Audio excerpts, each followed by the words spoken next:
네, 안녕하세요. 자, 오늘은 아주 중요한 내용을 한번 다뤄볼 건데, 끝까지 보시고 여러분들이 알고 있던 내용과 어떻게 다른지, 그리고 어떤 것들이 내가 몰랐던 부분인지 꼭 한번 비교해 보셨으면 좋겠습니다. 자, 먼저 기본적으로 여러분들도 다 아시겠지만, 세력주라는 건요, 매집을 전제로 하고, 그리고 주가를 올려서 매도, 그러니까 차익 실현이죠. 세력들 입장에서 개인들한테 물량을 넘기면서 이 차익 실현으로 진입을 합니다. 자, 기본적으로 어떤 종목이든 양봉이 나와야 우리가 주목을 하게 됩니다. 매집 과정에서 우리가 미리 알고 장기 투자를 한다거나 같이 매집을 한다거나 그럴 수는 있겠는데 거의 대부분의 경우에는 특정한 상승이 나와야만 그 종목을 집중하는 경우가 있어요. 자, 문제는 어떤 양봉이 나왔을 때 더 가는 종목도 있고 아니면은 그냥 뭐 단순히 양봉 하나만 만들고 그냥 밀리는 경우도 있습니다. 또 뭐 하루 더 오를 수는 있는데 연속성을 갖지 못하고 그냥 밀릴 수도 있어요. 자, 그런데 보통은 기본적으로 상승을 하는 종목은요. 그 시점에 대해서 대부분, 물론 이제 모든 종목은 아니지만 차익 실현을 전제로 합니다. 그러니까 우리가 어떤 종목을 봤어. 뭐 상한가를 갔다거나 거래량이 많이 터졌어요. 그러면은 그 종목은 거의 90% 확률로 이 과정이겠죠. 자, 여기서 문제가 하나 있어요. 우리가 개인 투자자이기 때문에 알 수 없는 문제가 하나 있습니다. 자, 어떤 양봉이 이렇게 갑자기 발생을 했어요. 뭐 어떤 기준이 있겠죠. 뭐 준비했던 애들도 있고, 아니면 이렇게 흐르다가 갑자기 양봉이 나올 수도 있어요. 자, 그러면, 어떤 이제 이 밑에서는 매집 구간이 분명히 있었을 거야. 있었고, 지금 이 양봉부터 또는 이 양봉 자체가 매도, 그러니까 차익 실현으로 진행이 되는 흐름일 가능성이 거의 90% 이상입니다. 자, 근데 여기서 문제가 있는 게 저기서, 저 양봉에서 다 팔았는지 팔지 않았는지 우리는 개인 투자자이기 때문에 세력들의 계좌를 이렇게 열람할 수가 없잖아요. 그래서 이거를 명확하게 판단할 수 있는 근거가 시장에는 그렇게 많지가 않습니다.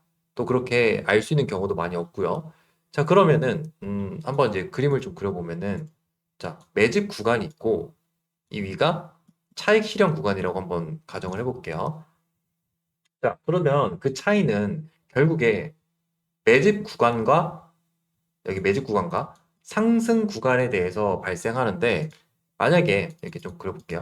매집, 차익. 자, 매집을 많이 했으면 그죠? 당연히 차익도 많이 나와야 돼요. 매집을 정말 많이 했어요. 그럼 차익도 이것만 나오는 게 아니라 정말 많이 나와야겠죠. 그죠? 그래서 매집 구간이 너무 많은 종목들은 내가 그걸 확인할 수 있는 그런 종목들은 상승을 계속 이어갈 수가 있고요. 반면에 매집 구간이 적은 종목들은 단기 상승에서 그냥 끝이 나는 경우가 많습니다. 그리고 또 상승 구간에서 예를 들어 매집이 이만큼 있는데 상승 구간에서 정리가 그만큼 터지지 않았어요.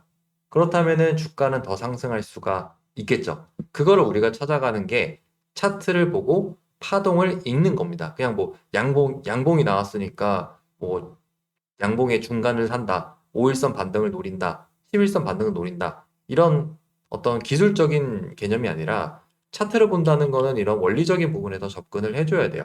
근데 이제 그거죠. 인정을 해야 돼요. 우리는 개인이기 때문에 세력들의 상황을 좀 알 수가 없습니다. 자, 대표적으로 두산 에너빌리티를 볼게요.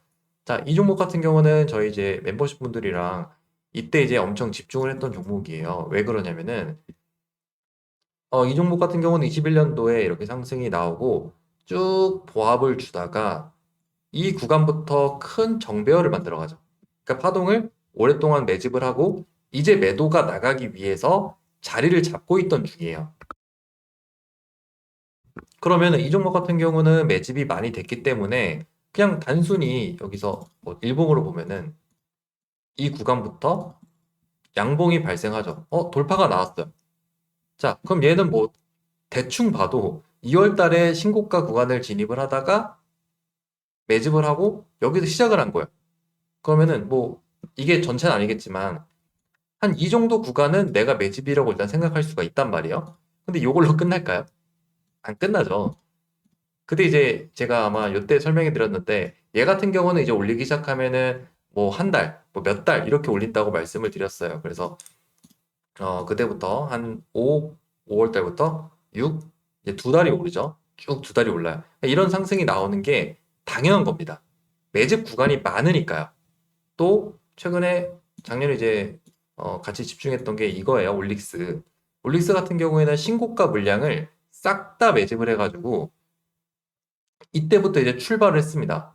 이제 멤버십 분들이랑은 여기서부터 요땐가 이렇게 집중을 해서 좀 봤던 종목이고, 자, 이때 제가 어떤 말씀을 드렸냐면은 이게 이제 출발을 했다. 근데 이걸로는 안 끝난다. 진짜 아무리 못해도 최소 상한가 두 방 이상은 나와줘야 되는 종목이다. 라고 설명을 드렸어요. 그러면은 얘는 왜 제가 그런 판단을 할 수 있었을까요? 이 양봉이 나오는 흐름에서 이거 거래량 많이 터졌으니까 다 팔 수 있지 않을까요? 그렇게 생각할 수도 있겠죠. 근데 제가 판단할 때는 이 전체 구간이 매집이었단 말이에요. 그러면은 당연히 이 상승 구간이 이걸로는 전혀 끝나지 않습니다, 절대로. 그래서 이후에 상승 구간이 더 이렇게 진행이 됐던 거죠. 계속 더 가는 흐름이고, 또 지금 뭐 이렇게 만들고 또 더 갈 수도 있어요. 그러니까 결국에 매집 구간에 대해서 상승 구간도 비례해서 나오게 되는데, 근데 문제가 그거죠. 아까 설명드렸듯이 매집 구간이 얘처럼 또 뭐 두산 에너빌리티처럼 좀 잘 보이면 괜찮아요. 예. 근데 잘 보이지 않는 게 문제란 말이에요. 우리가 항상. 그래서 특정한 구간에 대해서 상승 구간에 이전에 제가 영상도 많이 설명해 드렸지만 개인 투자자들이 많이 들어올 수 있는 상황이면은 조심하는 게 좋다고 항상 설명을 드렸습니다. 뭐 간단히 설명드리면은 예시를 하나 드려드릴게요. 자, 핑크퐁 컴퍼니가 11월 27일 날에 양봉이 발생했어요. 작년에. 자, 여기서 양봉이 딱 나왔을 때 사람들이 이거를 기준봉이라고 했습니다. 네, 기준봉이라고 했어요. 근데 이제 얘는 기준봉이 절대 아니거든요. 왜 그러냐면 자, 여기에서 상장을 하고 그냥 이렇게 막 흘러와요. 자, 그러면은 우리가 매집이라는 거는 기본적으로 사람들의 손절이겠죠. 반대로 얘기해서. 자, 그러면은 이 떨어지는 구간에서 어느 자리에서 분명히 세력들이 매집을 했을 거예요. 근데 우리는 그걸 모르죠. 여기서부터 했는지, 여기서부터 했는지, 여기서부터 했는지 진짜 몰라요. 음. 그러면은 여기서 이렇게 상승이 나오고 개인 투자자들이 받아갈 수 있는 구간이 나왔어요. 특히 오후장 이거 돌파하면은 여기서 진짜 많이 사거든요, 사람들이. 막 달려들어서 사요, 여기서. 그러면은 만약에 세력이 여기서 여기까지 매집을 했다 해봐요. 그럼 여기서 다 정리가 될 수 있는 상황이죠. 그죠? 정리가 안 됐으면은 더 올라요. 근데 매집 구간이 어딘지도 모르고 얼마나 매집했는지도 모르는데 상승 구간이 얼마나 나와야 되는지 어떻게 알아요? 모르죠. 그러니까 이런 종목들은 이후 그냥 무너지더라도 매매할 수 있는 근거가 아예 없는 거예요. 결국에 거기가 지금 최고점이었죠, 단기적으로. 그리고 뭐 최근에 여러 종목들을 보면은 이제 그런 종목들이 잘 보여요.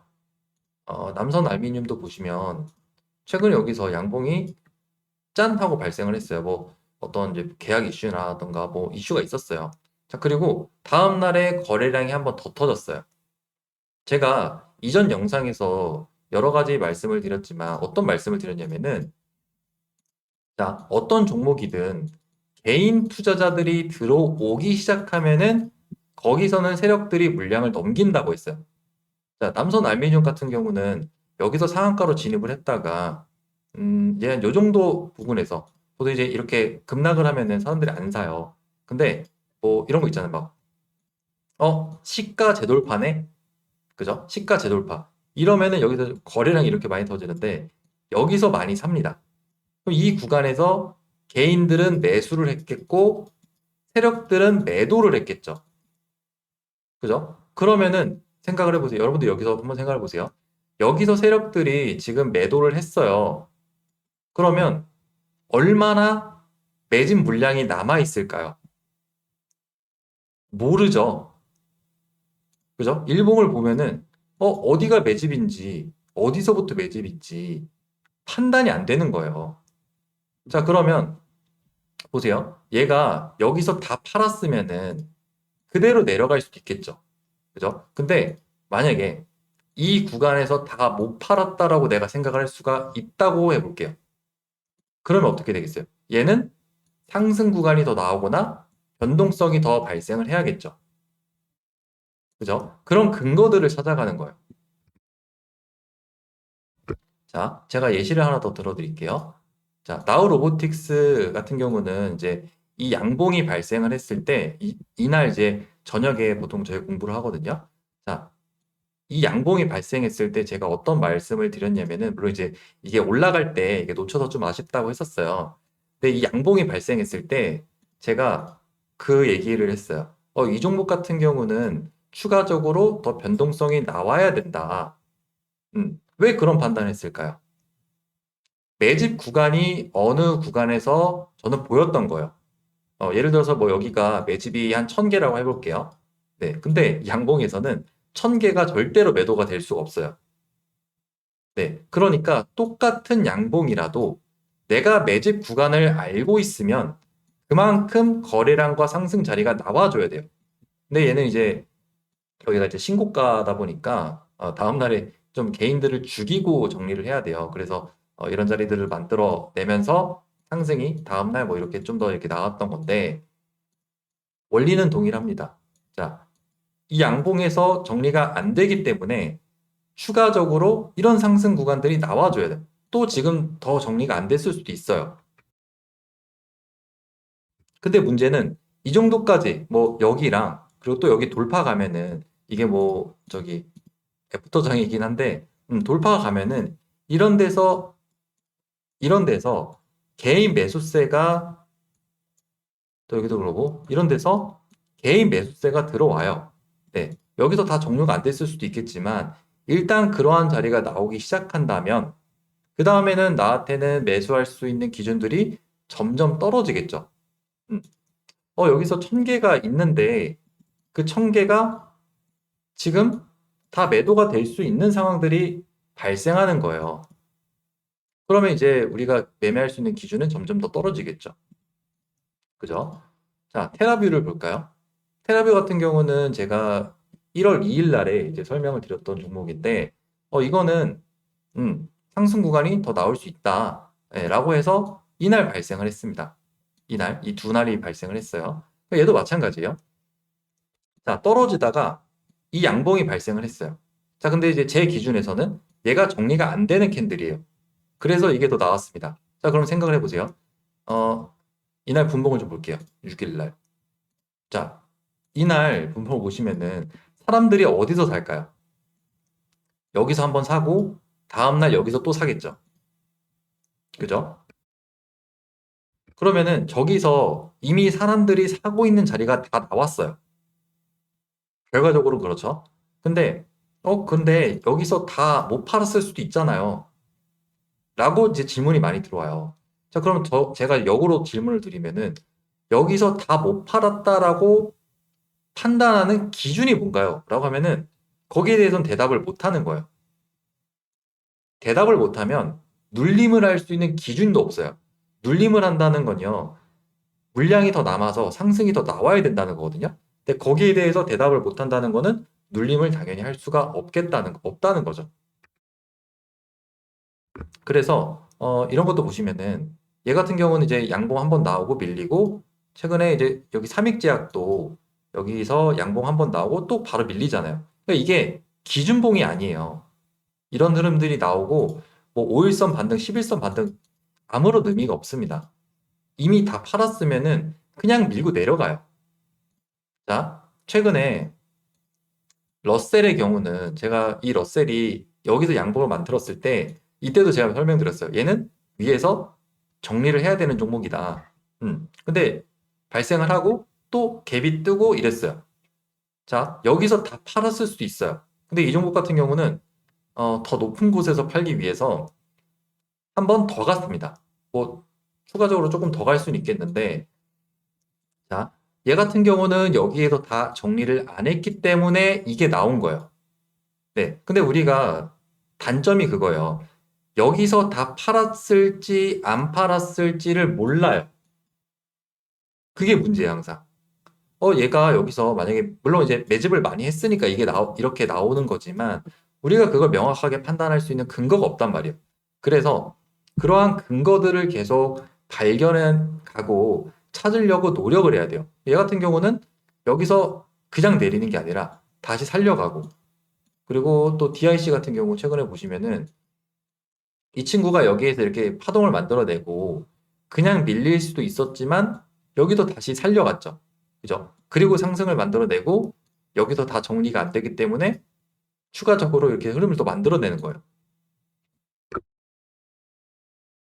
그러니까 어떤 종목들이 상승을 하고 그냥 죽는 게 있고 아니면은 계속 더 가는 종목들이 있다면 그거는 다 못 팔았을 경우, 그리고 더 해먹고 싶은 경우는 그런 식으로 파동들이 나와주는 건데, 우리가 그거를 알지를 못하니까, 그것들을, 그 생각을 확인해 줄 수 있는 파동들을 찾을 수밖에 없어요.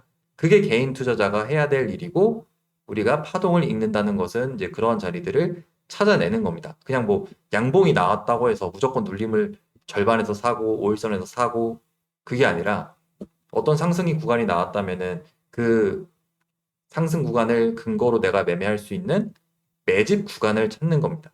네, 그런 자리들 계속 찾으려고 노력을 해야 되고, 뭐, 그거를 지금 이 영상에서 전부 다 설명을 드릴 수는 없겠지만, 양봉이 떴는데 어떤 거는 뭐 그냥 밀리고, 어떤 거는 더 간다. 여기에 대해서 근본적으로 생각을 좀 바꿀 필요가 있습니다. 그래서 거기에 대해서 좀 도움이 되는 내용을 오늘 설명해 드렸으니까, 이 부분에 대해서 한번 잘 정리를 해보시고, 이와 관련된 그 종목들의 디테일들을 좀 디벨롭 해보시면 좋을 것 같습니다. 네, 그래서 오늘은 여기에 대해서 말씀드렸고, 다음에는 더 좋은 내용으로 찾아뵙도록 하겠습니다.